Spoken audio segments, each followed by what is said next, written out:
Hello' বন্ধুসকল নমস্কাৰ কেনেকুৱা ভাল টেকনিক্যাল খগেন চেনেলটোত আপোনাক স্বাগতম জনাইছোঁ। আজি এটা নতুন ভিডিঅ' লৈ আহিছোঁ। ভিডিঅ'টোত আপোনাৰ গাঁৱলীয়া বাথৰুমৰ আপোনাৰ ধৰি লওক গাঁৱলীয়া বাথৰুমবিলাক কেনেকুৱা হয় তাৰে এটা ভিডিঅ' বনাইছোঁ। টাইলছ লগোৱা হৈছে, টাইলছটো এনেকুৱাকৈ লগাইছোঁ ষ্টেপৰ পৰা, তাকে অকণমান দেখুৱাম বুলি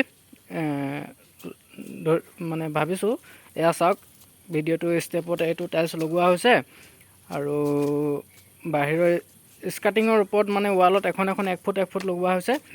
গতিকে টাইলছটো চাই বেয়া লগা নাই, ভালেই লাগিছে। ভিতৰত এজনে ৰং কৰি আছে। এইটো আপোনাৰ লেটিং হয়।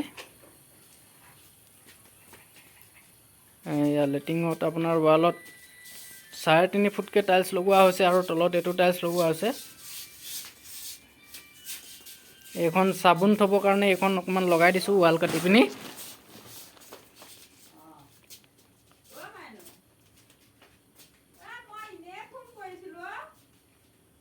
এইটো আপোনাৰ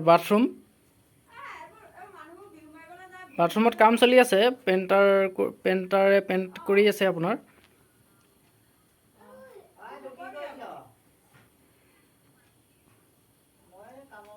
এইটো আপোনাৰ বাথৰুমৰ হাইলাইট টাইলছ। মাজতে নাচ এটা বনোৱা হৈছে। নাচটো অলৰেডি তেওঁলোকে বনাই থৈছিলে।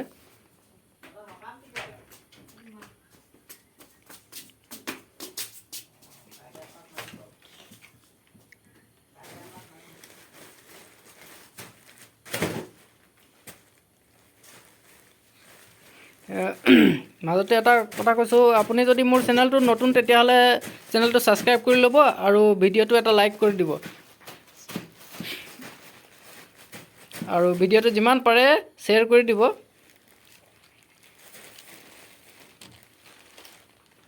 এয়া চৌকাঠ,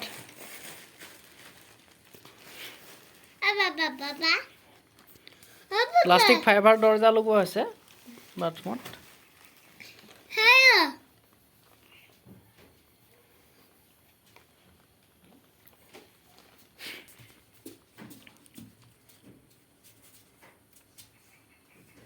এইটো আপোনাৰ কমপ্লিট বাথৰুমটো বাহিৰৰ ভিডিঅ'টো চোৱাৰ কাৰণে ধন্যবাদ।